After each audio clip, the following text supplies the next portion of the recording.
তার মাথায় ছিল সোনার মুকুট, পায়ের নিচে ছিল অসংখ্য জয়ের সিঁড়ি। পৃথিবীর এক প্রান্ত থেকে আরেক প্রান্ত পর্যন্ত তার নাম উচ্চারিত হতো বিস্ময়ের সঙ্গে। যুদ্ধক্ষেত্রে তিনি একাই ছিলেন এক সেনাবাহিনী। দুর্গ ভেঙেছেন, সাম্রাজ্য জয় করেছেন, ইতিহাসের পাতায় পাতায় নিজের নাম খোদাই করেছেন। কিন্তু সে রাজা ছিল এক অদ্ভুত অভিশাপ। সিংহাসনের ঘরে ঢুকলেই তিনি দেখেন সেখানে কোনো চেয়ার নেই। সে রাজার নাম ছিল Cristiano Ronaldo.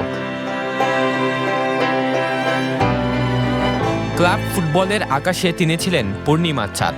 Manchester United, Real Madrid, জুনিটাস যেখানে গেছেন গোলের ঝড় তুলেছেন। প্রতিটি স্টেডিয়াম তার পায়ের ছোঁয়ায় কেঁপে উঠেছে। ট্রফির আলমারি ভরে গেছে সোনালী স্বপ্নে।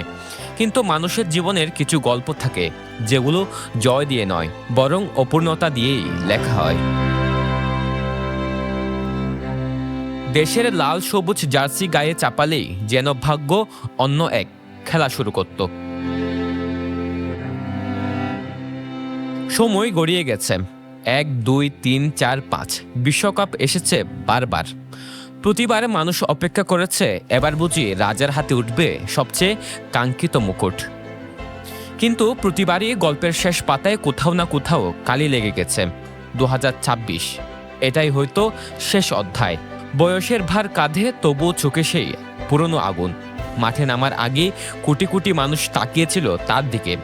তারা চেয়েছিল আরেকবার জাদু হোক, আরেকবার সময় থেমে যাক, আরেকবার সেই পরিচিত উল্লাসে কেঁপে উঠুক পৃথিবী। কিন্তু প্রথম ম্যাচে জাদুর কাঠি যেন কাজ করলো না। বল তার পায়ে এলো, দর্শক উঠে দাঁড়ালো, স্বপ্নগুলো বুকের ভেতর দৌড়াতে শুরু করলো, কিন্তু গোল এলো না। স্কোরবোর্ডের সংখ্যাগুলো বদলালো, তবে তার গল্পের অপূর্ণতা বদলালো না। ফুটবল ফ্যানরা মনে করেন তিনি যেন এক রাজা, যার মাথায় মুকুট আছে, প্রজারা আছে, গৌরব আছে, কিন্তু বসার কোনো সিংহাসন নেই। ফুটবলের ইতিহাসে খুব কম মানুষই এত কিছু জিতেছে। আবার বারবার স্বপ্ন হাতছাড়া হওয়া মানুষও খুব সম্ভবত রোনালদোই। হয়তো এটাই জীবনের সবচেয়ে নির্মম সৌন্দর্য। সব গল্পের শেষ সুখের হয় না। কিছু গল্প অসম্পূর্ণ থেকেই কিংবদন্তি হয়ে যায়।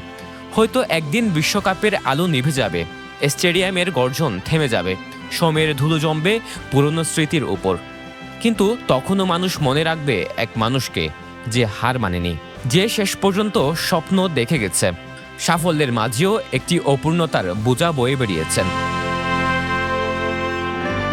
ইতিহাস তাকে মনে রাখবে বিশ্বজয়ী সম্রাট হিসেবে নয়, বরং ফুটবলের সেই চেয়ারবিহীন রাজা হিসেবে, যার মুকুট ছিল কিন্তু ভাগ্য কখনো তাকে সিংহাসন দেয়নি।